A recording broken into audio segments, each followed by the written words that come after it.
नमस्कार दोस्तों, आप सबका स्वागत है मेरी अनवी के चैनल में। मैं देख रही हूँ कि मैंने और भी वीडियोस डाले हैं हाइड्रोसेफ्लेक्स से रिलेटेड। तो आप लोग अच्छा मेरे मतलब कि कमेंट कर रहे हैं, आप पूछ रहे हैं, आपको जो भी डाउट है ऐसे ही कमेंट करते रहिए और अपने डाउट को क्लियर करते रहिए। तो आज मैं बहुत ही ज़्यादा ज़रूरी टॉपिक के बारे में वीडियो बनाने वाली हूँ। आप सबके मन में ये सवाल आता है कि शंट लगने के बाद जो सर से लेकर पेट तक होता है, शंट लगने के बाद क्या-क्या प्रॉब्लम हो सकती है? क्या शंट को दोबारा चेंज किया जाता है या नहीं किया जाता, या ज़रूरत पड़ती है या नहीं पड़ती है? ठीक है, तो आज मैं आपको एक डॉक्टर की वीडियो दिखाने वाली हूँ जो फीमेल डॉक्टर है, बच्चों की स्पेशलिस्ट।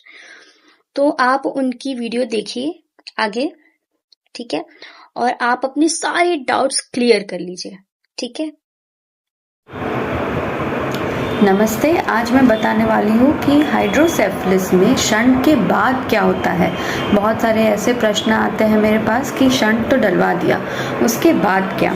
सबसे इम्पोर्टेंट याद रखना है कि कोई भी कारण से किसी बच्चे के दिमाग में पानी होता है या हाइड्रोसेफलिस होता है तो उसका बेस्ट ट्रीटमेंट शंट ही है।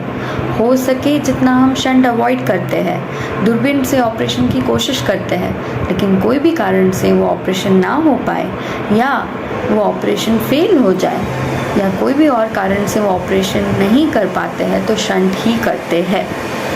शंट 2 साल तक 40% चांस रखता है फेल होने का। नहीं फेल हुआ तो ज़िंदगी भर चल सकता है। पहले 2 साल में फेल नहीं हुआ तो शंट वापस कभी निकाला नहीं जाता है, लाइफ लॉन्ग रहता है।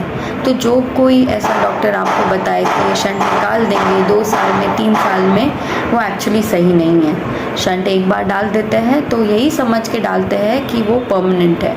हाँ, किसी किसी का शंट टूटता है और उनको पता नहीं चलता है या उनका उस पर निर्भरता जो होती है वो ख़त्म हो जाती है, लेकिन वो बहुत कम ऐसे गिने चुने लकी पेशेंट्स होते हैं कि जिनकी जो डिपेंडेंसी है शंट पे वो ख़त्म हो जाए आगे चल के।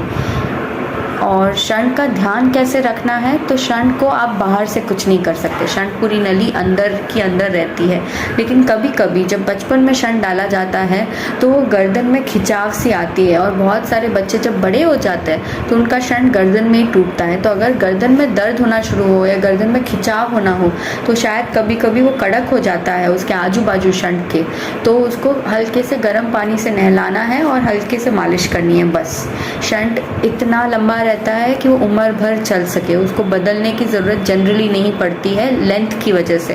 वो इतना लंबा होता है कि पेट में भी अच्छे से रह जाता है और सिर में भी अच्छे से रह जाता है। तो शंट लाइफ लॉन्ग है। शंट को बाहर से कुछ ध्यान नहीं रखना है। शंट अगर गर्दन में खिंचाव जैसा महसूस हो तो बस मालिश कर सकते हैं या गर्म पानी से नहला के हल्के हाथ से मालिश कर सकते हैं ताकि वो जो कड़कपना है उसके आजू बाजू वो ज़्यादा ना बने। और कोई बच्चों में शंट टूटने के बाद भी उनको तकलीफ़ नहीं होती है तो उनको हम शंट फ्रीडम मिल गया ऐसा समझते हैं। पहले 2 साल में शंट फेल नहीं हुआ तो 90% चांस है कि शंट बाद में फेल नहीं होगा। पहले 2 साल में फेल होने का चांस 40% है। Thank you. तो गाइज, आप सबने जैसे कि उनकी वीडियोस देखी, उन्होंने आपकी सारी डाउट्स क्लियर की, उन्होंने सब कुछ बताया और आपको भी मेरे हिसाब से समझ में आ गया होगा कि शंट लगने के बाद क्या-क्या होता है, और उनके कहने के अनुसार भी सही है। मेरी बेटी जब 5 महीने की थी तब उसके सर में वो शंट लगा था और आज वो 2.5 साल की हो चुकी है। उसे कोई प्रॉब्लम नहीं होता और वो बहुत अच्छे से सब चीजें कर रही है। तो आप भी अगर ऑपरेशन करवाने वाले हैं अपने बच्चे का तो टेंशन लेने की कोई बात नहीं, छोटा सा ही ऑपरेशन होता है, कि बहुत बड़ा ऑपरेशन नहीं होता है। यहाँ पर ऐसे यू शेप का यहाँ पर करते हैं ऑपरेशन, और यहाँ से फिर पाइप को अंदर डाल के यहाँ पेट में भी छोटा सा, मतलब ये इतना सा कट लगेगा और बस। बहुत ज्यादा बड़ा ऑपरेशन नहीं है, कोई ज्यादा दिक्कत नहीं होती है। और आपके बच्चे को भी धीरे धीरे आदत हो जाती है। और मैंने इनके वीडियो में देखा कि एक 27 साल के लड़के ने कमेंट किया है, वो कमेंट आपको यहाँ पे शो हो जाएगा, कि वो 27 साल के हो चुके हैं और जब वो छोटे से थे 4-5 मंथ्स शायद, तब उनको वो शंट लगा था और आज तक उन्हें कभी प्रॉब्लम नहीं हुई है। तो देखो गाइस, अगर आपके बच्चे को भी ऐसा शंट लगा हुआ है तो मेरी तरह बेफिक्र हो जाइए, बच्चा नॉर्मल ही सरवाइव करेगा, आगे उसको कोई प्रॉब्लम नहीं होने वाली। और जिन्होंने कमेंट किया था, मैंने उनसे भी बात की कि आपको कोई प्रॉब्लम तो नहीं हुआ। उन्होंने मुझे बहुत अच्छे तरीके से बताया कि मुझे कोई प्रॉब्लम नहीं होता, आगे चल के तो इस चीज की आदत पड़ जाती है और सर और बॉडी दोनों सेम हो जाता है, मतलब कि नॉर्मल हो जाता है। कोई नहीं कह सकता कि इसको ऐसा कोई प्रॉब्लम भी था। तो आप टेंशन फ्री हो जाइए गाइस, इतनी मतलब कि टेंशन की बात नहीं है। बस बात इतनी है कि आपको इन्फेक्शन से बचना है। इन्फेक्शन ही सबसे बड़ी दुश्मन होती है ऐसे ऐसे मामलों में, ठीक है।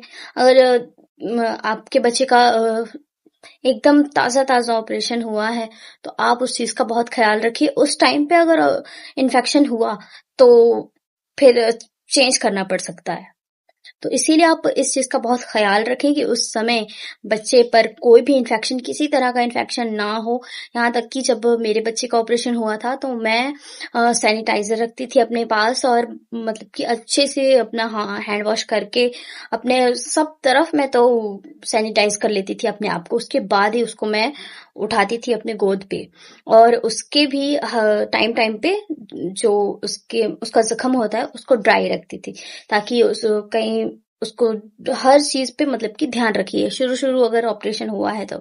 और जब जख्म एकदम ठीक हो जाए फिर तो इतनी टेंशन की बात नहीं, पर फिर भी अगर आप उसका जैसे अगर ये करवा रहे हो, उसका कान नाक कुछ भी अगर आपको मतलब कि पहनाना है, उनको पियरिंग्स करवानी है आपको, तो इस चीज का भी ध्यान रखिए कि उससे कहीं इन्फेक्शन ना हो। इन्फेक्शन उसके बॉडी में जा सकता है, तो इसीलिए इस चीज का बहुत ध्यान रखिए, इन्फेक्शन ना हो बस।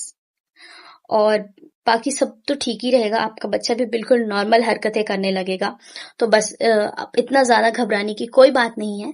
तो मुझे लगता है कि अगर आपको मेरी इस वीडियो से अगर कोई भी हेल्प मिला हो तो उसके लिए मैं आपको थैंक यू बोलती हूँ। मैं आपकी थैंक यू बोलती हूँ कि आपने पूरी वीडियो देखी।